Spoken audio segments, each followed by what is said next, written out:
Hello everyone! In a stunning turn of events that has sent shockwaves throughout the religious community, Prophet Carn, the dynamic, controversial, and undeniably gifted preacher known for his fiery sermons and prophetic declarations, has been named the successor of one of Atlanta's most popular and historically influential churches, marking what many are calling the beginning of a new spiritual era in the South. This development, which had been whispered about in church circles for months, was finally confirmed in an emotional and high-energy service that brought together thousands of believers, leaders, and onlookers from across the nation, all eager to witness what some have described as both a divine appointment and a test of legacy. For Carn, whose ministry has often been surrounded by both miraculous testimonies and fiery controversy, this moment is more than just a promotion. It is the culmination of years of struggle, scandal, redemption, and a relentless pursuit of purpose. And for the congregation of the Atlanta church he now leads, a church once guided by one of the most respected pastors in the country, this transition represents both hope and uncertainty, as they brace themselves for the next chapter under one of the most polarizing prophetic figures of our time. To understand the full gravity of this announcement, we have to look back at who Carn truly is and how he reached this point. Born in Jacksonville, Florida, Carn's journey began in humble beginnings. He was known from a young age as a prodigy in the prophetic, preaching by age 12 and prophesying over congregations by 14. Those who saw him in those early days described a young man on fire for God, someone with an anointing so tangible that even seasoned ministers took notice. By his late teens, he was already traveling the country, packing out auditoriums, performing what followers called accurate prophecies, and building a reputation as one of the most promising young voices in Pentecostal and prophetic ministry. His rise was meteoric. People called him the young Benny Hinn, others the next T.B. Joshua, and by the time he reached his 20s, Carn had founded Kingdom City Church, an international ministry known for its exuberant worship, bold declarations, and unapologetic emphasis on supernatural power. But fame and ministry success came at a cost. Prophet Carn's journey has not been without deep controversy, and it is precisely that stormy history that makes this recent appointment to a major Atlanta pulpit so surprising. Over the years, he has been accused of everything from plagiarism of prophecies to scandals involving personal relationships, yet every time the critics thought it was over for him, he returned with more followers, more fire, and seemingly even stronger conviction. To his supporters, this resilience is proof of divine favor. To his detractors, it's evidence of a man who knows how to manipulate attention. But regardless of opinion, one thing has remained constant.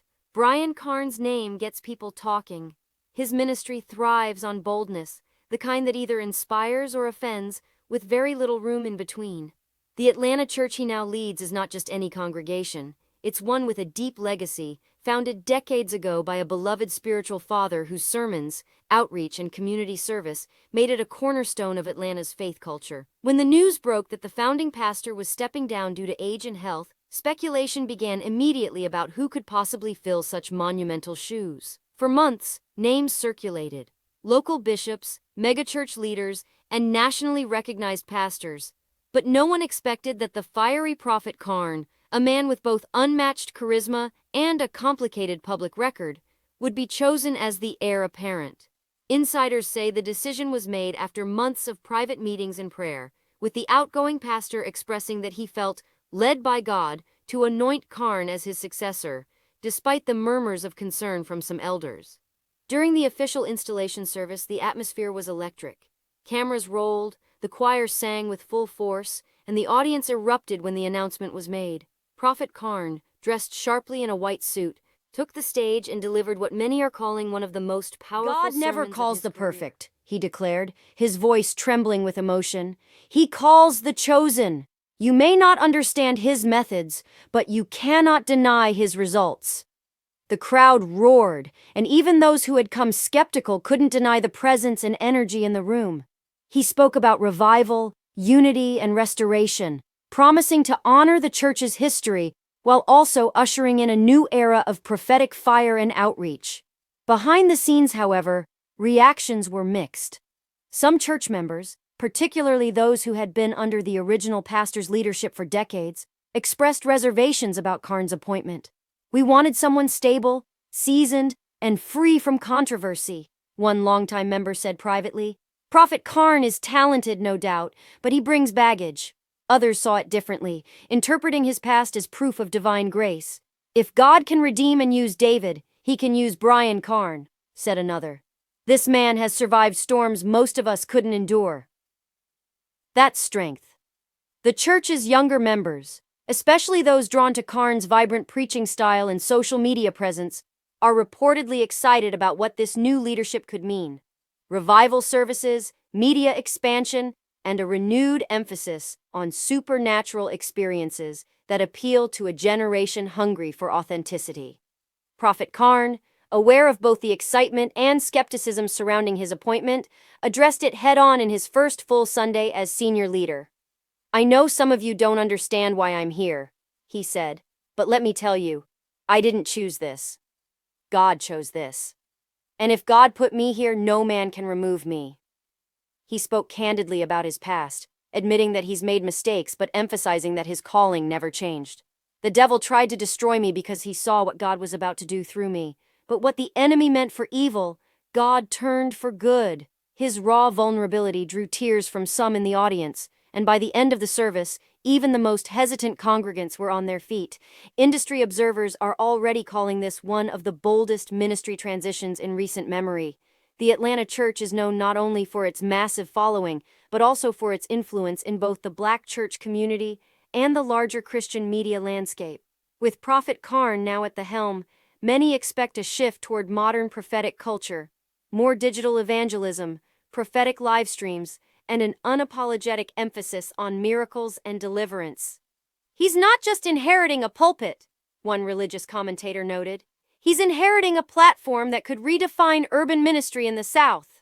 Still, questions linger about whether Prophet Carn can sustain this momentum and maintain the integrity of a church built on decades of steady leadership. His critics argue that his history of controversy could divide rather than unify. Supporters counter that every great revival in history started with a misunderstood leader. "Look at the pattern," said one of Carn's spiritual sons. "Moses had a record. David had scandals. Peter denied Christ, yet God still used them. Brian Carn is no different." In the weeks since the announcement, attendance has surged. People are traveling from as far as Chicago, Detroit, and New York to witness what many are calling the beginning of a spiritual movement. The church's live stream numbers have tripled, donations are up, and social media is flooded with clips of Prophet Carn's fiery messages, some calling it divine revival, others accusing him of theatrics. But whether loved or criticized, one fact is undeniable. The Atlanta church, once seen as a fading legacy institution, is alive again, buzzing with energy and expectation. For Prophet Carn himself, this appointment represents both a crown and a cross. He is stepping into a position that demands both holiness and humility, two qualities that will now be tested under the spotlight of national attention. Yet if his recent words are any indication, he's ready for it. "I've walked through the fire," he told the congregation. "I've been talked about, lied on, betrayed, and broken. But I'm still here, and I'm here to lead you, not with perfection, but with purpose." As Atlanta braces for what's next, one can't help but sense that this story is far from over. Whether this move cements Prophet Brian Carn as one of the most influential spiritual voices of his generation, or becomes another chapter in his already complex legacy, remains to be seen. But one thing is clear, something monumental is happening in Atlanta, and love him or hate him, Brian Carn has once again positioned himself at the center of the conversation, a man both flawed and favored, rising from controversy into what some are calling his divinely ordained destiny. Thanks for watching.